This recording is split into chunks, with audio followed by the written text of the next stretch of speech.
القيوم لا إله إلا الله لا تأخذه سنة ولا نوم ألا لا إله إلا له ما في السماوات وما في الأرض لا إله إلا من ذا الذي يدفع له إلى بإذنه لا إله إلا يعلم ما بين أيديهم وما خلفهم لا إله إلا ولا يحيطون بشيء من علمه لا إله إلا بما شاء إن شاء الله لا إله إلا وسع كرسيه السماوات والأرض لا إله إلا الله ولا يؤوده حفظهما لا إله إلا الله وهو العلي العظيم لا إله إلا الله حي القيوم لا إله إلا الله حي القيوم لا إله إلا الله حي القيوم لا إله إلا الله حي القيوم لا إله إلا الله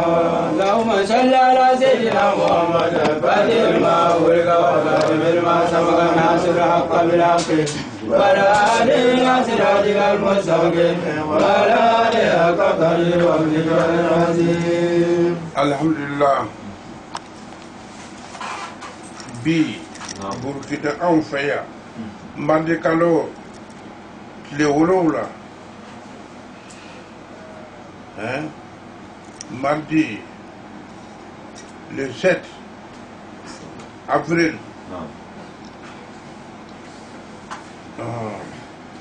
otuma 2020 Bobo Dioulasso Burkina Faso secteur 22 CCGT ala sago jamanadenw an bɛɛ le ba an yɛrɛ ɲinina ala fɛ bi ko ninnu ye faamaw ye ko ninnu ye fantan ye an bɛɛ le ba an yɛrɛ ɲinina wa an natili wujuhu lil hayyil qayyum wo masa tilele sera a y'a kɛ minnu na ka tɛmɛ yanni ka na se an n'u silamɛw ma o ka ca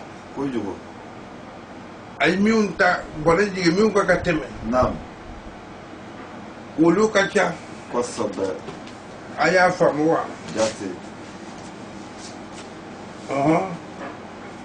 2 Samuel 24 15 ala ye mun de fɔ a ye Samuel ye karamɔgɔ ye nabi ɲuman tun don ka kɔn an n'u ta génération ɲaamiyɛna mɔgɔw hakili la ko bana min nana bɛ ten ko a fɔlɔ le ye an n'o ye a fɔlɔ tɛ an ye dɛ fɛn o fɛn yadara ka tɛmɛ ala ko a b'a juru sara yada man ɲi dɛ kami karamɔgɔw fɛ n'i ti yadara ala b'a juru sara a ma karamɔgɔ le wuli ka sere ka ala wele ala b'a fɔ ko n y'a yafa Samuel ka tile la sa mun de kɛra ale fɛ. L'Éternel envoya la peste en Israël. La peste amalo. Peste kɔrɔ ko tawun bana. Arabukan na tɔgɔ ko tawun. Wo bana ni o. A bi yɛrɛkɛ bɛɛra. Fiɲɛ le bi na n'a ye. Yalo an ko sisan an ko ko finala ka an daw datugu. Fini t'a ɲɛ koyi. Ayi fini ko tɛ. N'anw ti an dusukun datugu ka bɔ kojugu ma. An ti bi kisi. Nka dan datugu hali n'an ye dɔ sɔrɔ an b'o dingɛ na.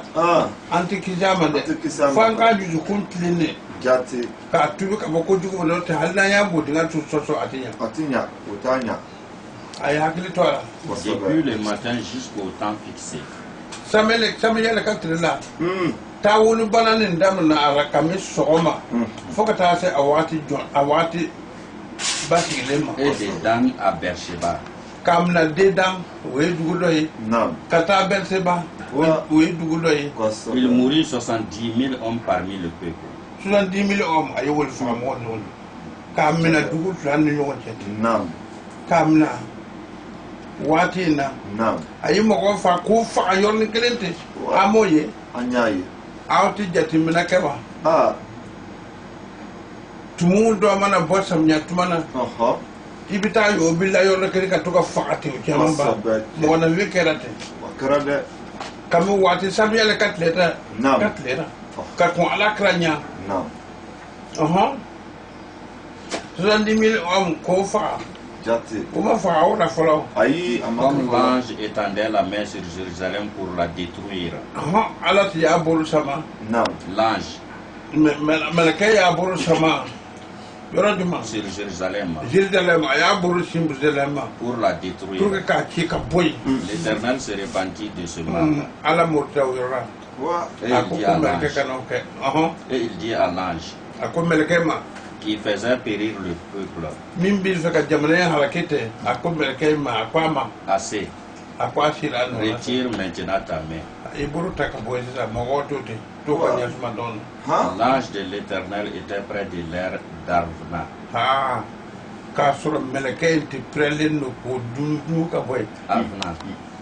Arvna, les Jébusisiens. Voilà. Est-ce que alou nyabara flaben na flatara alou mana wurka sidangali kutanguta utakwa abina mkonso ba ajugu yane anta smaya ati hina na seganat mami nu bina alou fa abu ko abina alou fa la fa aya la la kam kosabe jamna mo nam dunia mo ay koy la ala ko aka minka ayuke no ta pikirta nya koy ay pikir ko ta mu yere ba pikira wulu fa be fa mu yere fa la ko bisara ta na ayuye anna Isaïe 26 20 we kram akara kram wala ka ko ala kara kadani akan ne bi fe jamana mo ka na jatimina ku prolo fama be alara kan fangala fama fonte do wala do be min lo go le karate ko ka politiki nyame ana ka to ko mo nge wodrondo kan gben ka ando so kono kwangana ko bana mina yelme wulu ka ngben ka ando so ko wulu ta falo ya akera ka tebe atemena nyotemena ne be jamana mo ka lo ne ko akera ka tebe atekera predami un banku no shetu ye fangatura imalo ankanga tige nyoko na sasa ne shetu bu yo bukawa otike donc shetu ye fueto ye akoy yermande wulu ka fo ko shetu wulu ye shetu ye kamara jiye marama morobe Amerique mi makole be fem bien moni be kala Amerique bi otaka duka o fama be se wa atise flabo fe wa flato fe flavo et tout fe bu sare moni be kala chinois fe bi okadugo flabo fe wa ayi frate o kata o ka flate jugo mi ati ku igbolora utara woli tie kana ko bi na au pike na ne kon tite ka bu tite ka do wala fo ko na mais ala yereta ala tala ala tala ka pikri ay mindi ala krama we astaghfirullah naam astaghfirullah qasab ako fo woli be ay mun fo idée va akota mon peuple ne ka dubu entre dans ta chambre ako Isaïe ma taadu e kaso ama so ko ndo jew jaw na mo anyaye famon ka fa nga do so ko do lu ma fo lo ko ala yelle ko Isaïe ma ta fo e ka mo ye bien ka do so ko et ferme la porte derrière toi na odu na kwa ka da do ay ni mi de amba mena jamna mo aka na jigi faman shete uye komo ya nya mo ka politique ro amma bo ko ma nga shete uye ko u kwanga do sora u fana yule uyi wulu do kwanga ta do so ko cache-toi ay kwa ya do de pour quelques instants what damane ay do abi mu le fora yi naam kwa ye kala wa do so ko wa ay do so ko kala wala be ka datu ko ayirla qasaba ka se wati ma amma fe ka datu ka tuka buke wata ka tuka fo ko astaghfirullah astaghfirullah astaghfirullah astaghfirullah astaghfirullah astaghfirullah astaghfirullah astaghfirullah astaghfirullah ko to fo ala e pardonne-moi mon Dieu ya fandema kelengeli be ka do akro ko ka to ko ni fo no to no ko aka do to ko ma fo banda do ko to ka bo ka do tane wulu fana wulu lo wulu fora prophète Isaïe ko ka mo ni oro ko na fo anye ko aka do anga so ko an fana ka jati mina o amana ka to do fora bo tamas fanga ka do wala no te ala so ko do fo de hali karamo fe nam hal ni bite karamo bi do so ko ka ala dal ko so be o to ka mon père nyamo bi do so ko ka ala dal ken nam mais dumulin ko ni alu bi dumulin ko de ni bora bana bi so ni tura so ko na ko ngo bi mna ando na ka chodi o kwa kana tegelo nyoko bulu kwa kana nyoko fo kwa nambe nyoko fo kwa kana tega ko ni tega ko kolo Sulemanya yi tega ko fo amena kwa so kabel makelo imayo Sulemanya ko tere kono ibi ite ko seju ki nya fana ko ki da ko sa kuna do tro kuma to ala yelle o fanya na ala ni ufo abu karawa agbana tu manamna ako ko anga antiga ko agbana ro ako anga antiga ko ala ya fo abana fa ka bodu ambo dara ko sabbe anga sora ko ambo kara Cache-toi pour quelques instants jusqu'à ce que la colère soit aya fa mude ako Isaïma naam taga dugu wat dama abi fe ka fo jamana mo yewo naam comme ko gbana ka si di wati ni ma ay do so ko ko aka do so ko ay do so ko wati dam aka to asa fulle fo so ko aka sa fo pardonne-moi mon Dieu ya fandema ne ka so mo nka de no be ya fandema ale prida yere mi ni aka ka do so ko o bi ambe le bi do ne ka fo ko ala ka ya fama akana ta ke fanda ko yide military be ka nga do ne so ko nan na ambe do na jombe na mo na da bo fo mo do fa ka bo ka bla we luwa ka sirale na e mo mu ye kede ba aya amina kala de mba fo anyana nam abidin ni elected de ni ala ka kuma kan yerde ko nam halli faman ke ko aka du so ko aido amado aya fo ala ya fo ke de ndo ye ka o fardu na so ko ka ta sige aido ka sige ka aka so ko de nam na sigira aka na sige mandan te ka ko suno fufu ay ta fulla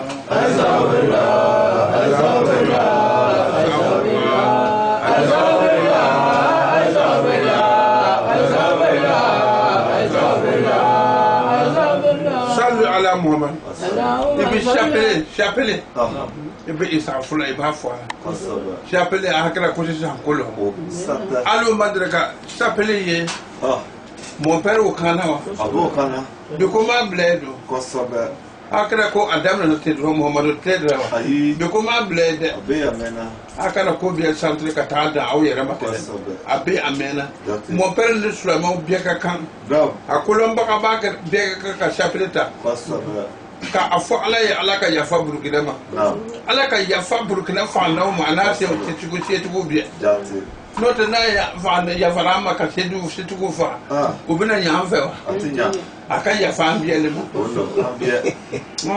car voici l'Éternel sort de sa demeure ako ala bora ka mata ko tza pour punir les crimes des habitants de la terre aya famu de des habitants de la terre we cheni minke naam we crime minke ala bi boko taj bu jurlu salala anya bora ala bi jurlu salala ala be jursal la de ko sobe ne ya fo ayi amena naam mu amma so su do bla ka ta yor ka ta dugu do ci ka warta naam kana nayi ka dugura ngwala ta juruto de ko sobe akuma fora ko mi na so jurumulo amulo ala ti sonde yo na be gouvernement na ba mara aya mara le nyamalo yo ko sobe pour que ankara ta mo siton ala tara ya fo Isaïe ako ala bina bo ako abina awa les crimes des habitants de la terre Momumbe du Kurukan, Ako, Alako, où ils n'ont pas méqué, Alako Abata Jusa. Et la terre mettra le sang à nu. Hey! Ako, du Kuro, Nam. Bina, du Le sang.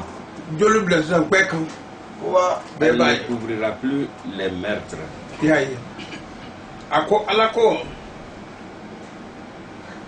Ale na kojugu no dogo de bon ima ye kojugu ka dogo li ya toranne Wolo. famo ye luata Nam. mais o ti loi pratiquer Feu. ni fa na ya ka ni mo ti fe obi pini ka nya ko so Sobe. Obisango. ni na foti de ya ka o bo me na do no babla ni shibe min ka mo ye wole bi sendan no fa bo wi criminel na la wurra wo juru sara atu gor man ke Atu wolo man ke. Feu. yaro ne fa nan tagarabi fama sora Nam. karboke iboka gwara de Kosobe. fana fama so ibita mu ne kay jonki ji katay Omachi. o to bi men fawye Nam. jamana mo ko ayere mine ay tle alama Nam. aw kalo ne ko nu do to be ka ko Jati. nga ando so ko non donin tafe ko ka politiku nyamo ko not ka do so ko ay do so ko akada bo wajibi lolo fama mbo ka wajibi ka an gbe ka ando so ko akada ba o ma de site uti foli lo ko Foi. uti foli lo no te fama mbe be fe be ka fo kwa ka fama ka nyanga fama ka nu ka ni gben ki do so ko no ya lo ko banza te de akada to anga nyon kene jamana de anga na jigi nyona Jati. kuma jugu fote baji nga ka burkuru bo nyona o manye flaw binne ne yordo nga ya mi si wuri otinya wotu mana nu yi mu ne fo aka mo oye sotu nu ko na haya kono don Babuntu. nu agbana to mi nu ka tle nu he awure kala ako Istaghfiru rabbakum. abeka fo astaghfirullah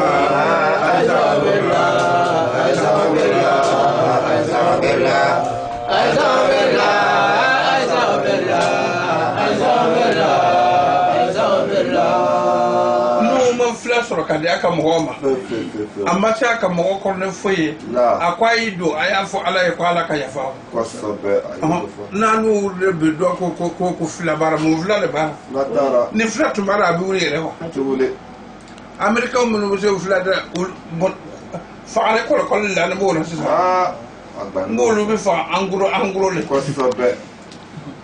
avion nya kele bi da fa te anguro ya lo flato fe Inna kana gafara. ako awkalo nu ko aka mo ko ala yi juru mutuba ala le kamini bitede Yursilu sama alaykum midrar. naw sonama ala bina ka farke ala bina san farki kana di aw mako ka sanyi kise Wa yumdidukum bi amwalin wa banina. nu kara abisoro ka uji tu na furula ka denke kiyaman aw maye dan go denke worbe sigi farta de aya ko jatimna de denke worte man ko yo ako naw sono mako ala bi nimbe ka awye amaye ka fo asafurla ala bina san fara de tinga ka sanye ko tiawo anye be bare na de ni samya dula dula abitunu pe ala baraka na mba mara sigi faru fama ni samya dula ta iba ya abitolu pe abitunu imane ni alnu na fo le ko sambi fina abijane to yamina mbalo ne santo rakana do bana mitunu ayi wole fo nuya na yu ke mina san fara ti aw Wa yaj'al lakum jannatin. na yu keke akomina nango furu bla aw fe aka nango furu bla fe ka nya ko Wa yaj'al lakum anhara.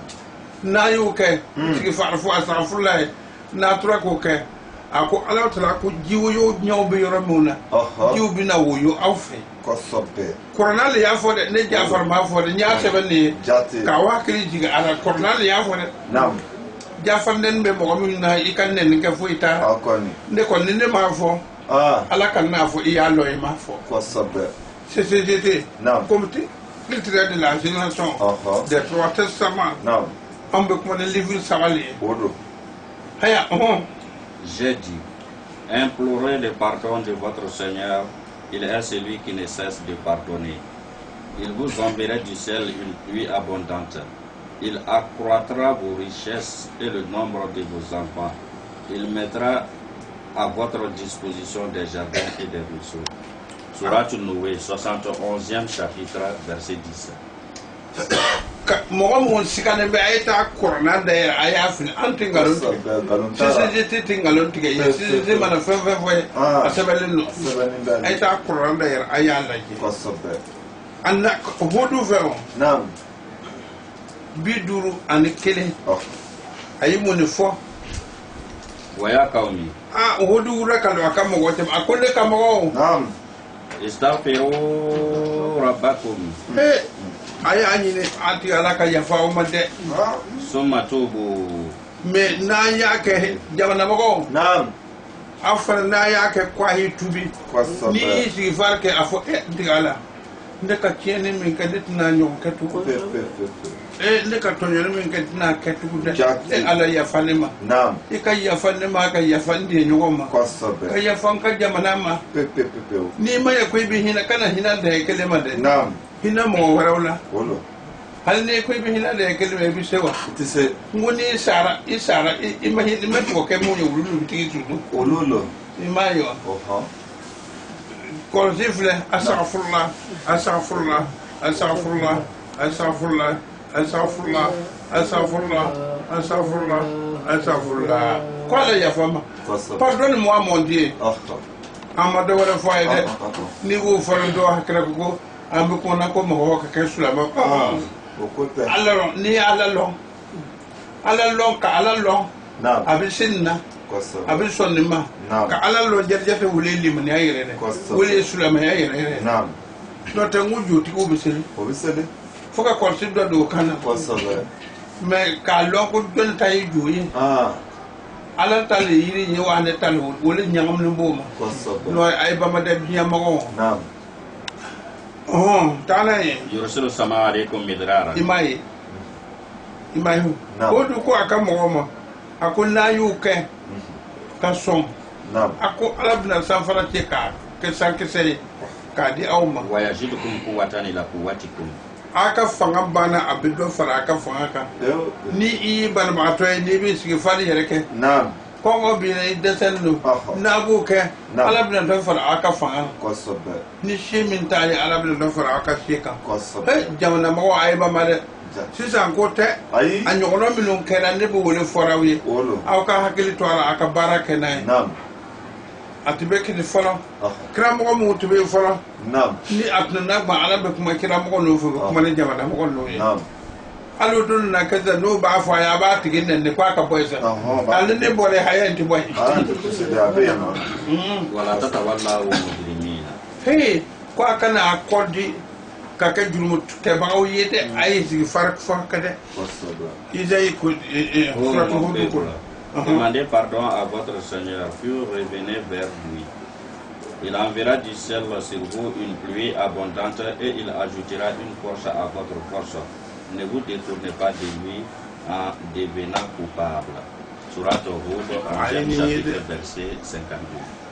Akana détourner ka bo Allah maka ke kenga la ko kenga ba awi de ka ke kenga ba ay du ko nanti ka ba iti alara ala ko aw kana okede ka ke ileti menga mo sife nam hey mbi men foye ay menga de ay menga do ne fama on fe jatti do hakira ko fama on bita ala jenne ka to el abe me yere marra ele fana be je ay mun kira ma fe kara fama yi mun kira fama be ala kamba sali representer du groupe sans fasobe kamuti ko kan ni ke kala ko ala e masay fama mo baralera na yi tonyo ala ba ajuye na yi de na ilu amen ba fa na yo toy kalwa warta ka tuba ke min de na yi kalwa min de na awa buwal ma kalwa ala ba amina ha ala ba mi de wo e kay general mu yow itara frontière la general mu yaay tiende wolo asaba nimbe wasaba nay mo men tebe toy na beto ni fanyi mi man ka do jamana na ko akamel mais wula ina toy ina ni ba woni sa hawle wuti mi bla ka ba ma ma ci ora de bo wulu le juru mo yoro ne no te iga dana mo yan ta juru ma yedu manta dana mo to ma Sulaiman fe do nyo to Sulaiman fe kam ne kan to be kra mo go fe ni ya te me ka fe wala ke min tay wole juru mo ni ambita tugu ambita jumandina bi worola وإلى ثمود أخاهم صالحا ثمود كون نعم أو وبالمان باتشي وبالمان تشي سوالوه نعم ما من تمنو لي نيكون تي على كورا من فوري قال أكو يا قومي ثمود ولا كالو سوالوه ولا كالو أكام واتو أكو نكا مغو اعبدوا الله أي على باتو ده ما لكم من إله غيره ala wureta o fele ne bo le fofo diya biya mo oye i americain wo i resu wo i sunwa wo i arabu wo e mo fe ala wurete ala kele kone ala kele pe ale ne be jate huwa anshaakum min al-ardi o ala ba fora wiye jena ako ala yawdan ka bodu kurla ay bogoli ke kawla na ana mande ngwe kana jamasa ayi kan yere bla ko be fendo yede i bogo banzani wolo bogo fere kurlo bogo kurle bi wastamarakum fiha ala ta ya ke bogo ka tlaka shidi aw mo bogo sanfe naam aw ka to yada ati jeti jamana mo aya ko tide wasabe ati jeti mina ke alara fastaghfiruhu wotum aya ni na ala astaghfirullah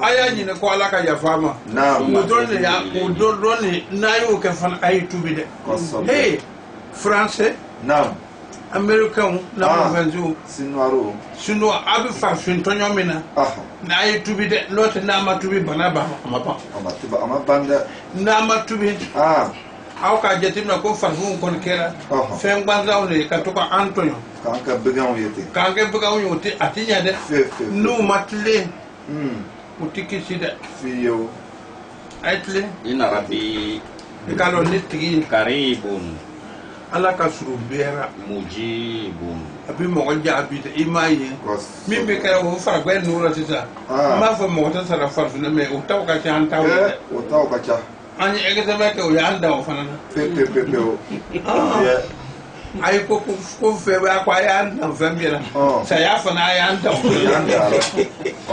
o yanda biara krim ala le be krim le jurum sarat Samuda nous avons envoyé leur frère salut.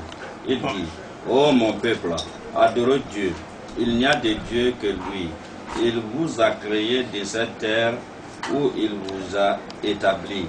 Demandez-lui pardon, puis revenez repentant vers lui. Mon Seigneur est proche et il exauce. Surat Hud, 11e chapitre, verset 61. Allah ka anyi won bode. Amen. An ka do misiri mon kon o ko anti do yi. Ako bango juve ko anti do misiri kon he. Banga ta église ko anti do yoro fana. An ka jurumule ni be sama. Akan digi doro.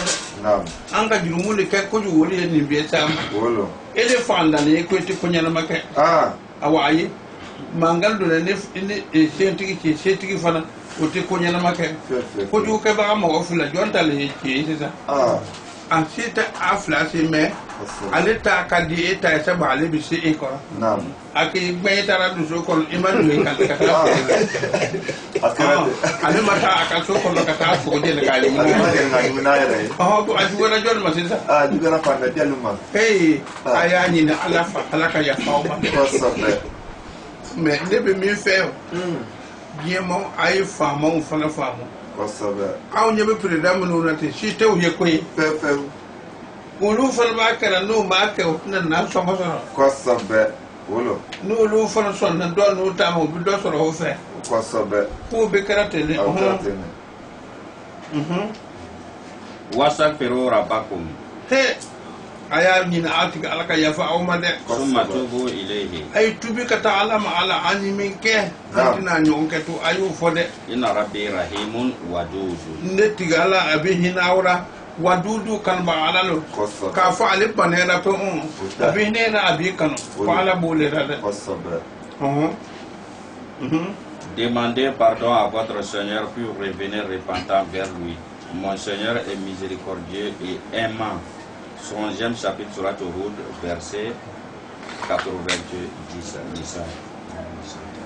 Surat Nisa ay surat Nisa ta keme ani kon do dana e abi corona le ko karabo mo non si lembe nulu blan mo nyogon mo song so go sile kama ni so go su te kan fe basi ngani haya ni so go si o ba mbora de Kosobe.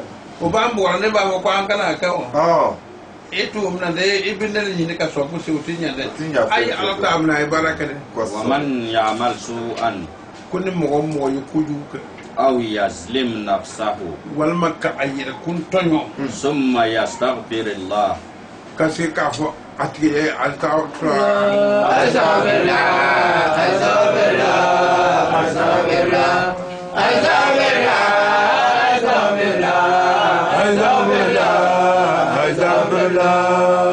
yere balo ina ika kujuke Nam. ima tukuka kede walma yere kun tonyo Nam. ina loko ani barami de jabara duun takala tani yere kun tonyo de Kosobe. yesu de la sokor ka korosita ka fo asafurla Naam. asafurla akuni u ke kwala kwa baya yajidillah gafuran rahima ibina ala so ko jurumu to balo hina balo me kana tukuka kede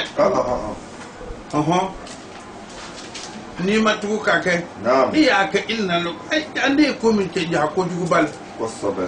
e ko ala ya fani wande ni min ke ta manya ala kwa baya Kosobe. ngani tukura la ta ya fada Nam. quiconque commet un péché le commet contre lui-même. Dieu est celui qui sait, il est juste. Quiconque fait le mal ou se fait tort à lui-même et demande ensuite pardon à Dieu, trouvera Dieu clément et miséricordieux. Surat les femmes, 4e chapitre, verset 110.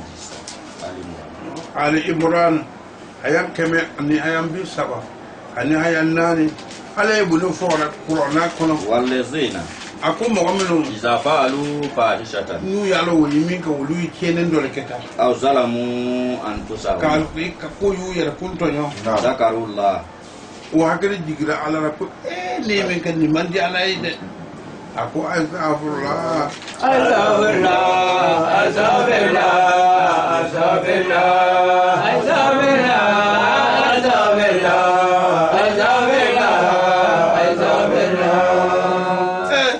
akoni mo min sira ko ke fastakbiru li zunubihim wotuma aka fastakbaru li zunubihim wotuma ka iti ka kotor ka o ka jumuye wa man yaghfir zunuba ko ali bi ni ko jol mi ka jumuye fa illa Allah fo alaka jesel Jati. amerika ti ka yafa Fiyo. france ti ka yafa La. eti jamana ti ka yafa Fefefo. ma ti ka yafa La. ala drone bin mo jumuye yafa Jati. jamana cité nu bi ti ka jumuye yafa fo ala yere kele a do ko atno oke ha bon obi ni biela jenna do be al jurumu le ne Kosobe. do be jurumu le na akonna to Kojugu. an ka telephone fara wulo Nam. fanga no fula wulo ubi ka ke ulu min bi mo wasi mi ne de ka ke to gbe aka da do ke do da kwa ka fo ko je tem Famuka barako. Famuka barako. Bo famon ka baraka kaniye kale kenin gben ka pine Nam. ka barala pe ambe bo na femme ngam e ba ka tawo mo womno itaro mo na ko ka fo ko jitem o be ka dado ni on dara de bo mana ke jamana amno mo jamana famande o alo ma anetigi mo kere o alo du ko abi fe banale ka ba banabi banta wa ati bante o ko kele ko do dimili be far dimika ولم يصروا على ما فعلوا i ko ju ke na tubi i maddu i ka ko ju ke din ka nam وهم يعلمون ka wulu balo o era balo inni ka ne tibe nyamo yara ko jena mate ina na lo ko ja e tibe mina na se ka furu ne tina furu ta to sawa ibato ibir dara to go an ko kuma an fam na nyoma ju famale were o te hare juma de pour ceux qui, après avoir accompli une mauvaise action ou s'être fait tort à eux-mêmes, se souviennent de Dieu et lui demandent pardon pour leurs péchés. Quel est celui qui pardonne les péchés, si ce n'est Dieu? Pour ceux qui ne s'attraitent pas dans leur agissement, alors qu'ils savent. Surat la famille d'Imran, 3e chapitre, verset 135. Muhammadu ayata anitege aya file korona kono anting alon tigawi Voilà. sese jete tingalon tigade an kono bisa ka fo amman diawe ma anting alon tigade ala ko ala karama ko akalo ho Anahu. ka fo ni mita La ilaha illallah. ko Muhammadu alon ko ala warate fo ala kilimpi ama amberom na joni be ala ibi ala kelente ale keleno dunne biye ka lo ko ala kelem ko sobe ikarne kere enzi mo fe kere afora ambe ya vanje bana moyo ala kilimpi ni bila kelempe na le kelente au jamana bana wur ka boy ka jamana mo ka akoni yalo jamana mo lo to mo go faal ni bana yiro bi mu kira ki fa ko sobe pete elmi yere mu kira bana bi se ka panke lemna ko sobe tisa no balo no ko bana bi na fiele bana bi na fiele jati aka fini lo la ko bi la anunga ko aka to na kido ye abin na krimi kare we fiele ye wa fundan ngo am fiele sama ko sobe kitite Wastaghfir li zanbika anyini ka juru ka ya fema walil mu'minina. imai ko ala kara ka nyino ala ka ya fama aka nyini fana ko sobe ala ka ya falli man ya bago fana Wal mu'minati. ani mumun dewye Wallahu ya'lamu mutakallabakum ala ko ala be aw mun yorlo wa maswaakum. habita sabati yoram na ala ko abolo ko sobe be me voye kala ndew nam aka na fo ko ala ka ya fa droma de aka ya fa ma ka ya fa mo ko bi ala jenma ko sobe kana fo ni mborta ala kana ya fa fo ka ya fa ko sobe ne bi na awni ni nga ko dora jone kafrida Allah be ada sulaiman jone ya dan Allah be ada kanka tugu ya kafru ma koromina ti te ka fail kana twanga ke fitri wali antiga ala ko sobe akele dan ka dan ambiye je fengelenga nam nga iri taraka ta jugu ya ka ta teme masa mi ya da masa yorom na iri ta teme ko ka kuntika wala fe na tika go ala ya ka so ba ala ya to ba dan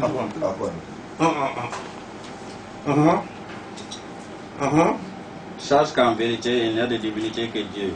Demande pardon pour ton péché, pour les croyants et les croyantes. Dieu connaît vos déplacements de votre lieu de repos. Surat Mohammed, 47e chapitre, verset 19.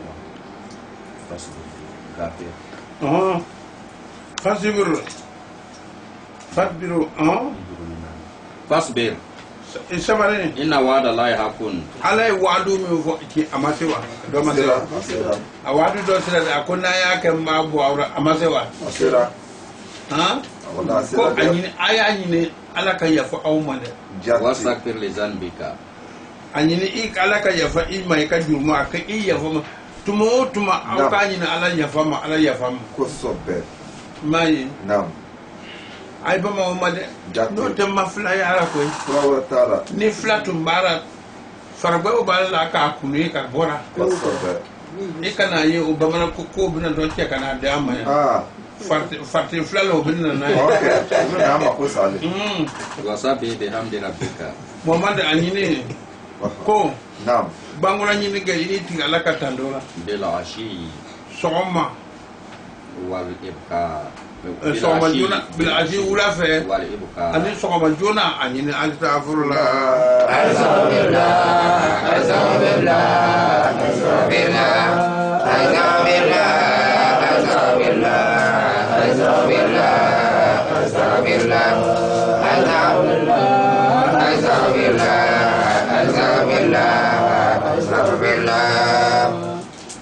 Alaka odi amene. Amen. Aïni alaka ko. Sois constant. La promesse de Dieu est vraie. Demande pardon pour ton péché. Célèbre soir et matin les louanges de ton Seigneur. Sourate de celui qui pardonne. 40e chapitre, verset 58. Hey, Sulaiman ay bamade. Asabe. Aya ju kunya de. Jati. Ay muñu. Naam. Ay sawari Asabe. ti alaye. Naam. Non anya bara corona ma de androma abam biel no fa. Asabe. Ko do na ba forate. Naam. Ibe Sulaiman yo ti Sulaiman yo. Ah. Ama wor man ke. Amma wulu man ke. Ah na biro man e ka si fata sa. Akwai ka ser lewa. Amma fo ga sale. Ko ka fo ko ala ka ya faima. Asabe. Ala bina ikene ki so mo kene. Jati. Akwai ka ser lewa. Amma fo ga sale. Akwai dara astagfirullah. Asabe. Kasi ka to ka fo. Naam. Anyuye. Fele na me konana. Watilka hujjatuna Ala ko ale ka dalu min dira diye biye mako yi jumaye. atainaha Ibrahima Akwali ya nabi Ibrahim. ala qaumihi Aka mo kan narfa'u darajatin man nasha. Qur'an dira mo ma. Ika no adir nabi Ibrahim ma. Ale be mo daraja ko ta de Qur'an min kan di ayi. Asabe. Inna rabbaka hakimun alim. Tiga ala bi kiti tiga ba ala le. Naam. Alimun. Kolon ba ala lo ay fen ke abaka lam. Wa wahabna lahu Ishaqa Woto ni nabi shaka diam. wa Yaquba Ani Yakuba. kullan hadaina Ko kirin be nyu kana amaye. Asabe. Me mo do be sigiri me. Ah. Kwala yi min ka le ko ma ke du nuyi. Imal ne ka ko ala juju suman no de. Ko juga munyu no. Aka mun ke Foi. Ma foi ka. ma ke no ay gen ya sra di mama de nu. Asabe. Ke no e ka bo to no mo ko ke. Aha. Imaye O tara. ala ko nu kirin be kafsa. Ye Jati. wa nuhan hadaina min qablu Kuma alitika adinu maka nu kana ka kono nunya. wa min zurriyatihi Daud Dauda bora ka juriyara. wa Sulaiman Salomon ubora aka juriyara. wa Ayuba Ani Ayuba, wa Yusufa ani Yusufu, wa Musa Moizi ya doye, wa Haruna ani Haron ya wa doye. kadhalika najzil muhsinina. Ala ko alibi mo ni mo sarata ko ni ko ni mange. Naam. Abidi ni de ni ma undima. wa Asabe. Zakariya Ani Zakaria he. wa Yahya Ani Yahya. Kala ne wa ayba made. Naam. wa Isa Ani Isa Jésus-Christ. Wa Yalo Sulaiman ba man ne ko Isa. Naam. Ko yaw de ka mol. Hey, Sulaiman ay ni man man kay ndabla de. Asabe. Ay ni man kay ndabla de. Naam. Isa dira nye bi elma. Peo pepe peo. wa Ilyasa Ani Ilyasa. kullun min as-salihin. Kullu bi ya alaka mo ni mawi. Ibre ko Isa ta. Ah. Hein? wa Ismaila Ani Ismael, wal Yasa ani Yusuf, wa Yunusa ani Jonas ni wa Lutan ani Lotu. wa kullan fadalna ala alamin No kilingilin be nya fere di. Asabe. wa min abaihim Kam na ka bo fawra. wa zurriyatihim Anaka juriya, wa ikhwanihim anaka balman. wajtabaina Ni yusu ani ya. wa hadainahum ila siratin mustaqim. Yin no kana ka ta asrama asramen tleden. Zalika hudallah Ni alaka kana yahdi bihi man yasha abin mo kana na min kan dia. min ibadihi Ka baka jonuna. walau ashraku Ani kuma ayam no ka bombole. Naam. Kuma no te fen wala ta ka fara alaka kuma kan. la habitannahum ma kanu ya'malun. Kuyi bara mi ka kwala ti babbi ka bu. Ulaika allazina atainahumul kitaba Jama kuru min jatrata. Naam. Ako Aha.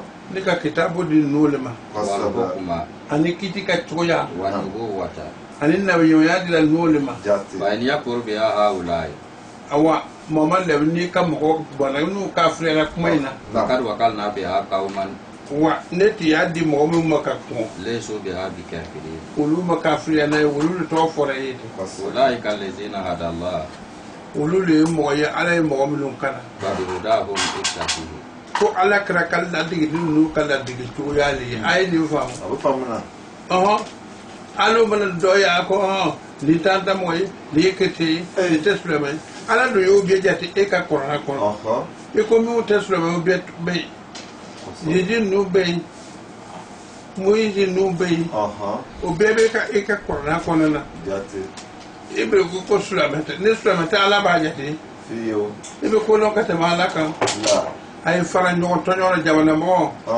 burkina jamana ay fara ñoo to ñoo na kosobe dunia sin be ko lo masade slemen ma ka kete to ñoo kete ma ka slemen fe ali ka ta mo do ko ati sedi kan aka si sia su ka borna ye ala bi ka kosobe aka no ka jati ati sedi o abi si sia me fa na jo le ka ele lo alita ala ta si sia ta ala da sielo aba fa ra yir kunu men ka ele ta kunguro lo ta kungurute ala kuma na wa ayi akuma na atla ka ta ala ka ko do bo ko do ara dan wolo ka ni men ayele le do ara wa amma de do ara ete hakili soro wa hali bi kare ke hakili soro de kosobe alhamdulillah. Quel est l'argument décisif que nous avons donné à Abraham contre son peuple?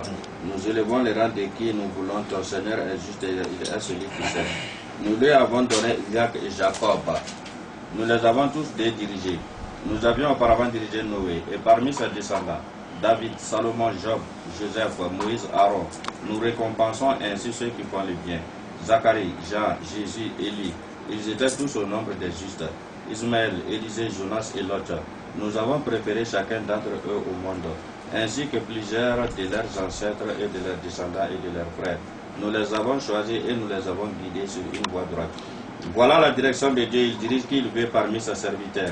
S'ils avaient été polythéistes, leurs actions ne leur auraient pas été profitables. Voilà ceux auxquels nous avions donné le livre, la sagesse et la prophétie. Si les autres n'y croient pas, nous en avons confié le devoir à des gens qui ne sont pas incrédules. Voilà ce que Dieu a dirigé. Dirige-toi d'après leur direction.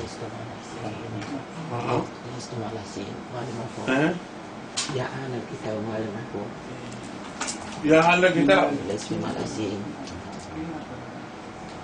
Otuma. An kun fɛ ka ɲininkali fitinin kɛ comme journal o am journal filɛ an y'a kɔlɔsi ONU ka secrétaire général Antonio Guterres bɛna kɛ mɔgɔ miliyɔn caman ye ni bana in sababu ye.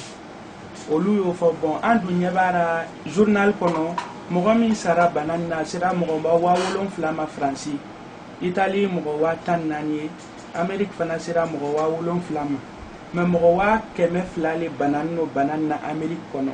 Mais tubabu dun ko mɔgɔ min bɛna sa anw fɛ farafinna k'a bɛna kɛ mɔgɔ miliyɔn caman ye. O sababu la o fana kɛlen don ka vaccin dɔw labɛn k'u bɛna essayer farafinna yan.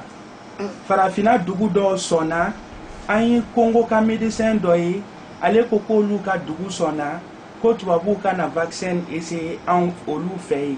Bon farafin dugu fana o damadamaw kɔni sɔnni hali n'u ma bange. Hakilina jumɛn bɛ ka di farafin ɲɛmɔgɔw yɛrɛ ma ni bana in ko kɔnɔ? Sabu bana ti anw fɛ olu k'u bɛna anw de piquer.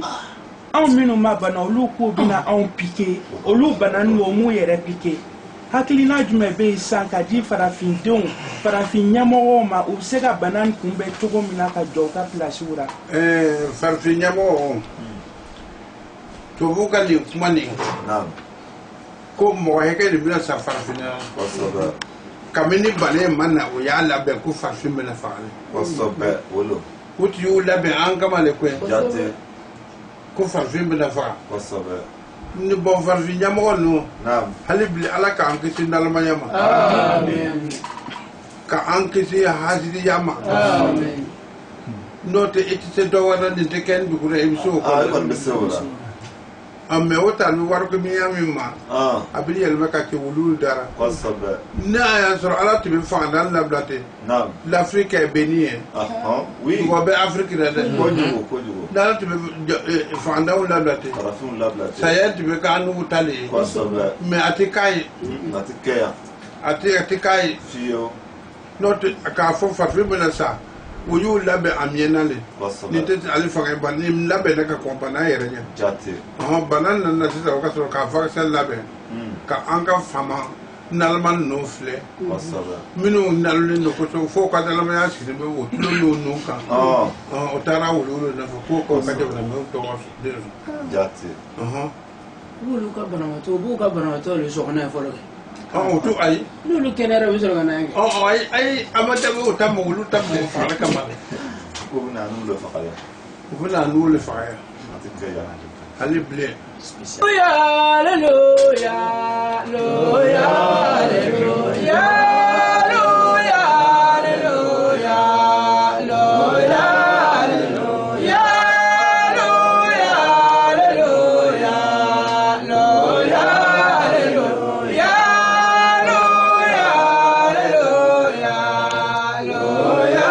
hallelujah, ya rabbi ala ka baraka do farfina Amen. ala ka farfina ta Amen. ni mo man fana ko ala ka anta ala ko fana ta Amen. ala ka an wasa no te farfin yere Inshallah. le premier homme était noir Adam était noir o be Qur'an kono Kosobe. bogo min tiara kan fa Adam la bogo fi man no Odo. c'était noir Kosobe. ala tuna noir bla ko fe no ma ko ju ke Fefefeo. ne ba me farfin ka ba ma o kana ko ju ke Kosobe. juru ay ambe ka lafiya doni men soro de ambe ka ñogo men ka ñamen ke don de Kosobe. wala juru sar ne bañe halate Kojugo. al fatiha Fatiha. ربنا آمنا بما أنزلت واتبعنا رسولا فاكتبنا مع الشاهدين. هلك لمن يدعى صل على محمد.